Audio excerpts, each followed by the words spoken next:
E aí a decisão foi abraçar o Flamengo e com esse elenco forte que tem, né, Fábio? É uma escolha, faz sentido o Vitor Pereira querer treinar o Flamengo com esse elenco e com o Mundial aí chegando, né? Logo agora, em fevereiro, no Marrocos. Para um profissional, Edu, vamos esquecer agora a questão Corinthians, né? Então, para um profissional que entende a dimensão do Flamengo, né? O peso do torcedor, né?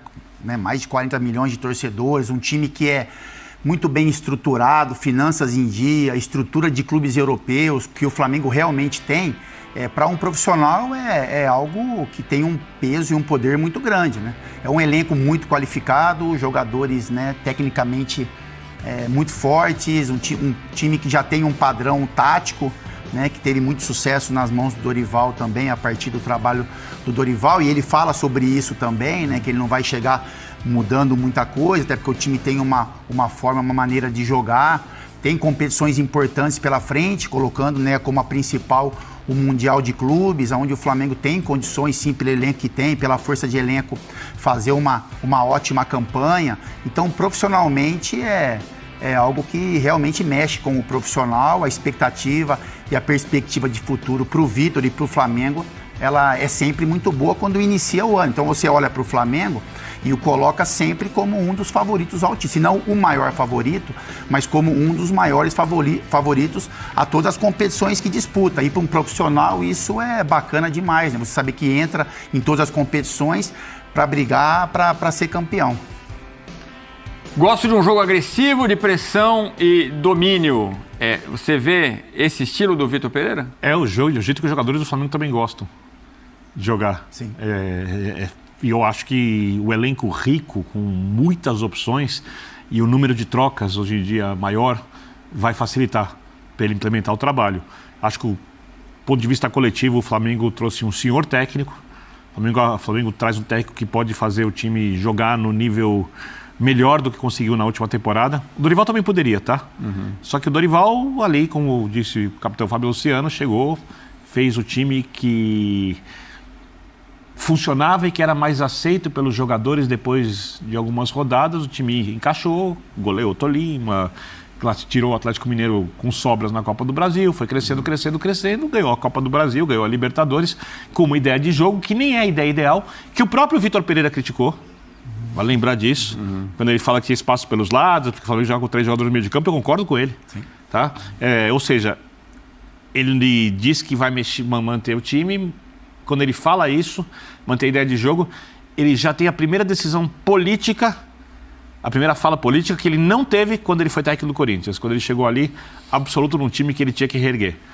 Talvez isso seja um sinal positivo, porque ele vai precisar entender o vestiário do Flamengo, porque o único problema, para mim, o único dilema nessa questão toda de ele dar certo ou não no Flamengo é ele ter os jogadores ao lado de si, ter as ideias compradas pelos jogadores e executadas pelos jogadores. Porque quando você fala, por exemplo, de ter uma linha de 4 no meio de campo, talvez você precise abrir mão de um dos jogadores do trio de frente. O Gabigol é sagrado, o Arrascaeta é um jogador de característica única. Então o maior candidato, entre aspas, é o Pedro. Mas o Pedro vai jogar como titular porque ele vai montar um time, acho eu, com 15, 16 titulares, que joga em 4-4-2, que joga em 4-1-4-1. Quando chega o Gerson, então, dá para jogar 4-1-3-2, com o Gerson recompondo, falando de segundo volante, indo para 4-2-3-1. Ele tem muita fartura. É muita fartura. Para que isso funcione na prática, os jogadores vão precisar entender que às vezes eles vão sair do time, que às vezes não vão ficar até o final do jogo como querem, que de repente vai ter um jogo de Libertadores importante, aquele não começa. Uhum. Então, é essa gestão, porque é um elenco muito vencedor e com muita força interna, é talvez o maior desafio dele, porque taticamente, coletivamente, o Flamengo trouxe um técnico que consegue fazer tudo que o elenco dele precisa. Vamos combinar, Edu, que o Flamengo tem condição de fazer todos os jogos que um time brasileiro pode fazer no ano? 2 ele vai fazer no Mundial, mesmo que perca um jogo, faz o outro. Campeonato estadual tem chegadas finais sempre. Tem condição de fazer outra final de Libertadores, tem condição de fazer outra final de Copa do Brasil. Então, você está falando de um ano aí que pode bater 70, 80 jogos com absoluta tranquilidade. E vai precisar de todo mundo. Vai precisar de todo mundo. E todo mundo inteiro nos momentos mais importantes. É isso. Né? Então, assim, tudo bem. Esse ano não tem uma competição de seleções no meio do ano, por exemplo. Copa América já atrapalhou tanto os times em outros momentos, né? Ele vai contar com um elenco na maior parte do tempo. Mas acho que o mais importante é o que o Birner tocou. No Corinthians, Ele chega com uma ideia de jogo, ele bate o olho no elenco e fala, ou eu sacrifico um pouco da minha maneira de pensar futebol para fazer esse time ser competitivo, ou eu não vou ser competitivo e eu não vou ficar aqui. Né? E ele consegue fazer isso muito bem, mesmo quando tem desfalques, quando tem que usar os garotos, os miúdos, como ele chama, e o Corinthians competiu. Vamos lembrar que em Portugal ainda ele já falou que o elenco era envelhecido do Corinthians. Hoje ele olha para o Flamengo assim, eu posso montar esse time de 4, 5 jeitos. É isso. Ou seja, o futebol que ele considera, o que filosoficamente se identifica mais com ele tá ali. Porque hoje ele tem, se ele quiser jogar com 2 atacantes, ele vai jogar. Se ele jogar com pontas, ele vai jogar. Se ele quiser jogar 4-4-2, ele vai jogar. Eu sei que eu estou repetindo um pouco o que o Birner falou, mas acho que é só para entender que dessa vez não é o elenco que o obriga a jogar de uma maneira. O elenco dá a ele a liberdade para criar. E também acho que não vai ser como o time do ano passado.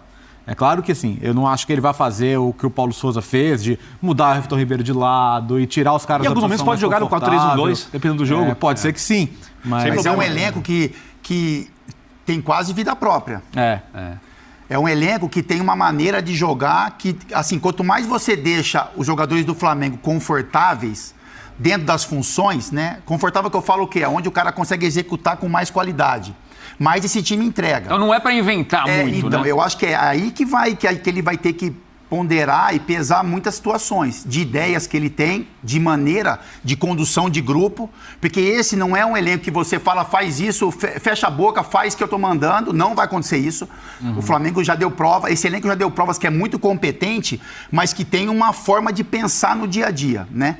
Não é autonomia sobre o treinador, mas o treinador tem que ter uma conexão, uma ligação com esses jogadores, e isso ficou muito claro na passagem do Paulo Souza e depois a do Dorival. Essa conexão de dia a dia, de tranquilidade, de ambiente que o Vitor Pereira não teve no Corinthians. Tem que ser uma preocupação dele. E de quem está no entorno, né? Porque assim, o Vitor não tem obrigação de conhecer o Flamengo como ele é. Quem tem obrigação de conhecer são os profissionais que estão lá dentro do clube e que podem passar para ele alguns mecanismos de condução ali. Não é o jogador mandar no clube, não é isso que eu estou querendo dizer. Mas é você saber lidar com um grupo que tem muita qualidade e que em muitos momentos tem vida própria. No futebol profissional, eu espero e acredito que aconteceu que a diretoria do Flamengo, quando o contratou, teve uma conversa com ele, explicando, olha, tal jogador é de tal jeito, estão lá há muito tempo alguns jogadores, tal jogador é assim, tal jogador é assado, né? Porque você não pega o técnico, vamos dizer que é o mundo real, tá? Vamos sair do mundo da distância, vamos tentar no mundo de dentro. Você não joga o técnico e lá e fala, ó, vai lá. Toca seu videogame aí, garoto. Não é assim. Então ele deve ter conversado com o perfil dos jogadores para que possa tomar decisões diferentes. Eu imagino que todo técnico, o Guardiola muda coisas de temporada para temporada. O Klopp, eu sempre gosto de lembrar, o Klopp, por exemplo, teve uma temporada que ele fez 99 pontos e o Guardiola fez 100. Aí ele identificou que o Liverpool, em algum momento, cansava. Porque tinha que pressionar o tempo inteiro, pressionava, tomava bola, cansava. O que ele fez na temporada seguinte? Desenvolveu um pouco mais de posse de bola para poder o time descansar com a bola no pé e ganhou a Premier League. Quer dizer, até os mestres dos mestres, os melhores técnicos, desenvolvem coisas novas. O treinador também precisa desenvolver. E isso não significa apenas método de treinamento. Ideias de jogo, significa como gerenciar pessoas diferentes, grupos diferentes. E eu espero que um profissional que vai receber o que ele vai receber, o dinheiro que ganha, quanto ele ganha, tenha também essas virtudes. Não dá para excluí-las da necessidade de um treinador de futebol no melhor elenco da América do Sul, com sobras. Viu? Tava vendo aqui a foto atrás de mim, ele tá com a camisa do Corinthians aqui ainda, né? SCCP ali. Desse lado é SCCP. E ali temos ele com a camisa Domingão segurando ali. E o Gabigol aqui. E aí você tinha encerrado o seu raciocínio já? Então, vamos tocar dessa relação. O Edu é muito gentil, né? Impressionante. Eu tento. Meu pai me ensinou. É muito gentil. Não pode ser tão gentil assim, né? Não pode, Não pode, sim. Tem que ser como você quiser, tem que ser feliz.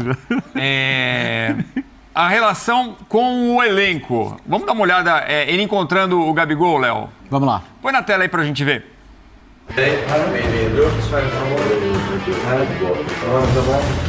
Agora vai, né? Agora vai, né? Lembra do pênalti que eu cravei lá e chamei a galera? Isso para mim é estratégico. Porque você lembra do Jorge Jesus, e quem fez o prêmio Bola de Prata, o professor Calçade comenta isso, acho que o Léo também sabe, Gabigol amava o Jorge Jesus. E o Jorge Jesus tinha o Gabigol ali, assim, ó. O Gabigol é o cara dos gols das finais da Libertadores. O Gabigol talvez seja o segundo maior jogador da história do Flamengo. Ele é o maior jogador, não falando melhor, maior, de uma geração que viu o time ganhar a Libertadores 2 vezes, que é campeão brasileiro, que viu ganhar tudo. E esse cara, que o Vitor Pereira, a gente vê de tamanhos, ó, o Gabigol é um sagrado, é um gigante no Flamengo. O Vitor Pereira tá chegando agora. Por mais que ele seja o líder, ele tá chegando agora. Então, a maneira como ele vai se relacionar, por exemplo, com esse personagem, que obviamente deve ser muito querido por outros personagens dentro do elenco, né, que é um jogador decisivo, que é um jogador amado pela torcida, é essencial.